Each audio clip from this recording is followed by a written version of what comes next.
In 2020 moet ons die betekenis neerskryf van die term omkeerbare reaksie. Nou, 'n omkeerbare reaksie is 'n reaksie waar beide die voor- en terugwaartse reaksies kan plaasvind. As dit jou kan help, dit is reaksies wat van daardie pyl gebruik maak. Die diatomiese jodiummolekule dissosieer om jodiumatome te vorm by 727 grade Celsius en ons ewewigskonstante Kc is 3,76 maal 10 tot die mag minus 3. Nou, in die natuur gaan jy jodium eerder aantref as die diatomiese molekule, maar jodiumatome kan op hulle eie voorkom, alhoewel dit nie noodwendig die stabielste vorm is van jodium nie. By ewewig word die druk van die stelsel verhoog deur die volume te verlaag. Dit gebeur by 'n konstante temperatuur. Nou, hoe sal die waarde van die ewewigskonstante beïnvloed word in hierdie geval? Nou kyk mooi na die vraag. Die temperatuur bly konstant. En as die temperatuur konstant bly, sal die ewewigskonstante dieselfde bly. Ons is steeds besig met dieselfde scenario. Die druk is verhoog, die volume is verlaag. Hoe sal die aantal jodiummolekule beïnvloed word? Nou, die hoër druk, kleiner volume, die reaksie wat die laer hoeveelheid mol gas oplewer, word bevoordeel. So kom ons kyk na ons gebalanseerde reaksie. Aan die linkerkant 1 mol gas, aan die regterkant 2 mol gas. So die terugwaartse reaksie sal bevoordeel word, wat beteken dat die aantal jodiummolekule gaan toeneem en die aantal jodiumatome aan die regterkant daarin gaan afneem. Verduidelik nou jou vorige antwoord deur na Le Chatelier se beginsel te verwys. Nou, 'n toename in druk bevoordeel die reaksie wat die kleiner volume gas lewer. Die ewewigskonstante vir die reaksie by 727 grade Celsius is 3,76 maal 10 tot die mag minus 3.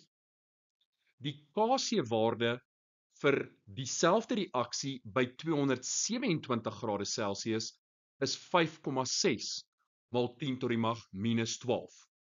So, by 'n laer temperatuur is die verhouding van produkte tot reaktante laer. So, is die voorwaartse reaksie endotermies of eksotermies? Dit is endotermies. Nou moet ons antwoord volledig verduidelik. Die ewewigskonstante het afgeneem met 'n afname in temperatuur. Dit het ons opgemerk. En dit beteken dat die terugwaartse reaksie bevoordeel word. Onthou, jou ewewigskonstante verwys na die verhouding rofweg van produkte tot reaktante. So as daai waarde afneem, beteken dit minder produkte vorm en die terugwaartse reaksie word bevoordeel. En daardie reaksie is met ander woorde die eksotermiese reaksie. So as die terugwaartse reaksie 'n eksotermiese reaksie is, dan is die voorwaartse reaksie 'n endotermiese reaksie. Nou moet ons die aanvanklike massa jodiummolekule in die fles bereken. Wat het ons? Ons het die volume van die fles 12,3 kubieke desimeter, ons het ons Kc-waarde en dan het ons die konsentrasie van jodiumatome by ewewig. So met al hierdie inligting tot ons beskikking, kom ons bereken die aanvanklike massa jodiummolekule. Ons begin met ons gebalanseerde vergelyking. En as ons hierso kyk en ons skryf die algemene vergelyking vir die Kc-waarde vir die ewewigskonstante, dan kyk ons na ons konsentrasie van ons produk en omdat daar 'n 2 vooraan is, gaan ons hom kwadreer en dan ons reaktans se konsentrasie en daar's geen koëffisiënt vooraan nie, so dis tot die mag 1, want daar is tegnies 'n 1 vooraan. Ons is op soek na die konsentrasie van jodiummolekule by ewewig in die eerste plek, want ons het die Kc-waarde en ons het die konsentrasie jodiumatome by ewewig.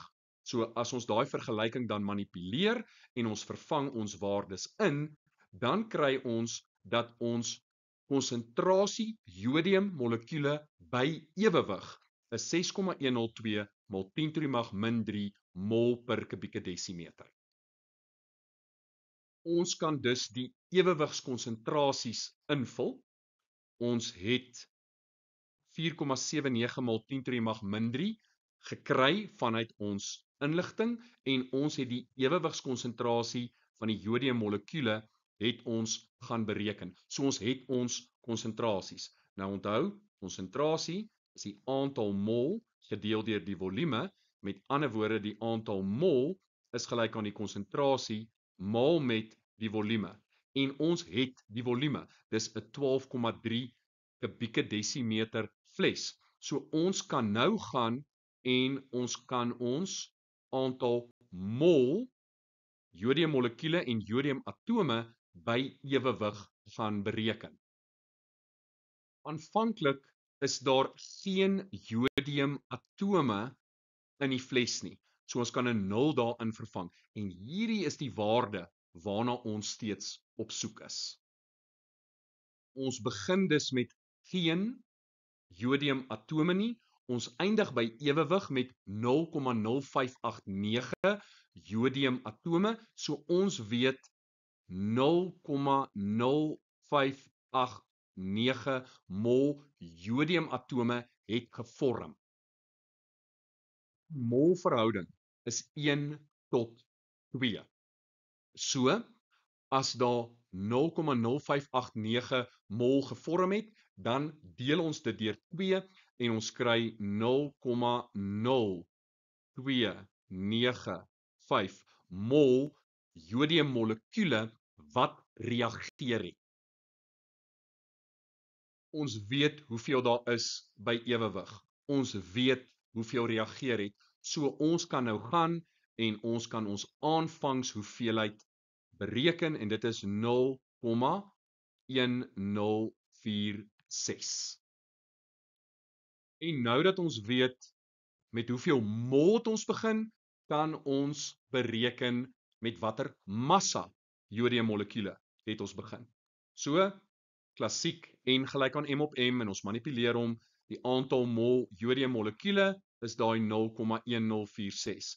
En dan die molekulêre massa is 2 mol met 127, want is diatomies, en dan kry ons daai 254, en dan weet ons massa is 26,57 gram.